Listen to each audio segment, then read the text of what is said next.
Hello and welcome back to cricket with Jamie. दोस्तों 8 IPL previews हो चुके हैं, 2 टीम रहते हैं। आज हम बात करेंगे राजस्थान रॉयल्स के बारे में। दोस्तों एक ऐसी टीम जो आईपीएल के इतिहास में यानी कि पिछले 17 साल में रूटीनली स्ट्रगल करते आए हैं प्लेऑफ्स तक पहुंचने में। उसी टीम दोस्तों, उन्होंने 4 बिग मैच विनर्स को जाने दिया ऑक्शन से पहले, कुछ अजीबोगरीब डिसीजंस लिए ऑक्शन के टाइम पे, और अब कल खबर आई कि पहले 3 मैच में संजू सैमसन शायद पूरी तरीके से फिट नहीं है। पहले 3 मैच के लिए पराग कप्तानी करेंगे इस टीम की, क्योंकि सैमसन अभी पूरी तरह से एज अ बैट्समैन और विकेटकीपर नहीं खेल सकेंगे। फिलहाल आरआर की मेडिकल टीम ने सैमसन को सिर्फ बैटिंग के लिए क्लियर किया है, तो इसका मतलब है कि वो इंपैक्ट प्लेयर के जरिए 11 में आ सकते हैं। ये पहली बार होगा कि पराग किसी आईपीएल टीम की कप्तानी करेंगे। ये 2019 से आरआर के साथ हैं और फ्रेंचाइज ने पराग को मेगा ऑक्शन से पहले 14 करोड़ के लिए रिटेन किया। पराग आरआर के सबसे सफल बल्लेबाज थे लास्ट ईयर 573 रन बनाकर, जिसके बाद उन्हें भारतीय टीम में मौका मिला और वनडे और टी20 फॉर्मेट्स में भी। तो इसी बात पर आइए थोड़ा डीप डाइव करते हैं राजस्थान रॉयल्स की स्क्वाड पे। राजस्थान रॉयल्स के इतिहास में कई सीजन्स हैं जब टीम आईपीएल प्लेऑफ्स तक नहीं पहुंची for a host of reasons, और इस साल इनका स्क्वाड देखकर मुझे वही फीलिंग आ रही है कि अब की बार भी मुश्किल होगा। There is a visible lack of overseas batsmen and overseas all-rounders. Just 2 frontline spinners, and I know that this was also the case when RR had Ravichandran Ashwin and Yuzvendra Chahal.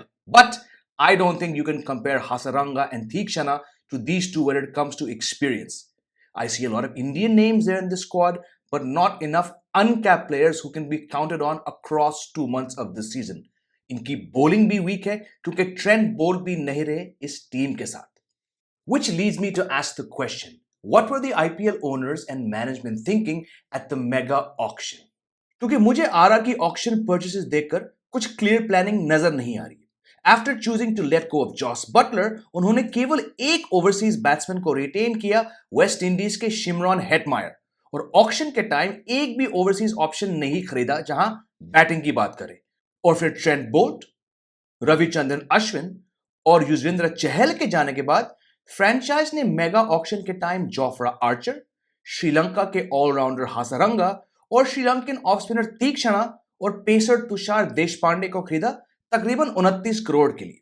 Of the bat, looking at this squad, the decisions made at the auction make it seem like their batting options are rather thin beyond the obvious top 5 of Yashasvi Jaiswal, Sanju Samson once he fully recovers, Nitish Rana, Riyan Parag, who was one of the players retained, and Dhruv Jurel, who will keep wickets until Samson is fully fit. RR ने 13 साल के वैभव सूर्यवंशी को भी sign किया, मगर लड़का कितने matches खेलेगा ये कहना मुश्किल है। A lot depends on how Jaiswal, Samson, Nitish Rana, Riyan Parag and Dhruv Jurel fare. And then Hetmeyer, being the only overseas retained player and the only overseas batsman in this squad, is going to have to justify his presence in this squad.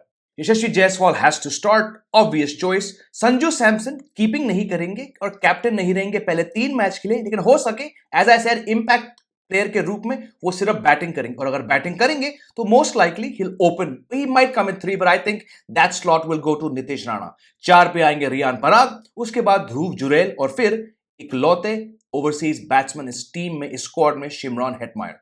उसके बाद you have to play Wanindu Hasaranga. You're probably looking at playing Shubham Dubey, who's had a few games in the past. Then you have Jofra Archer, जो पहले खेल चुके हैं, वो बहुत साल के बाद वापस इस टीम में जुड़े हैं। Mahesh Theekshana has to play because he's your second spinner.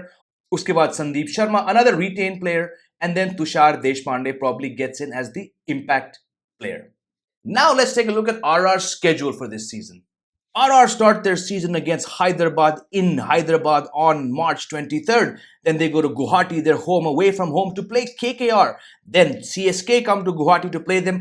Uske baad they're on the road. They're going to Punjab Kings home territory for a match on April 5th. Uske baad ये अहमदाबाद जाएंगे जहां पे Gujarat Titans के साथ मुकाबला होगा। फिर ये वापस जयपुर जाएंगे, आरसीबी के साथ मैच है वहां पर।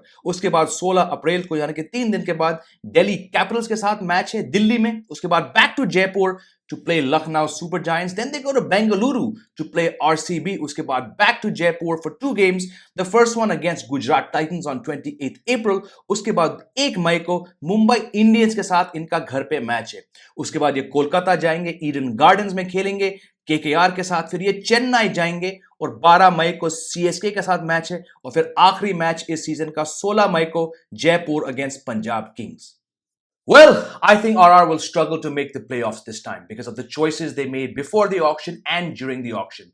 I'm seeing a dependency on just 5 or 6 main batsmen, a weak Indian uncapped core, just 2 good spinners, and some questionable choices when it comes to the Pacers. So in my book, Rajasthan Royals are not going to make the playoffs unless something miraculous happens.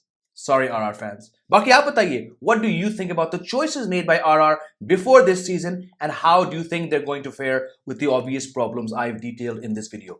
Let me know by commenting below. बाकी मिलते हैं एक और IPL team preview बनता है. You know who I'm talking about. Come back and see me soon to watch that video.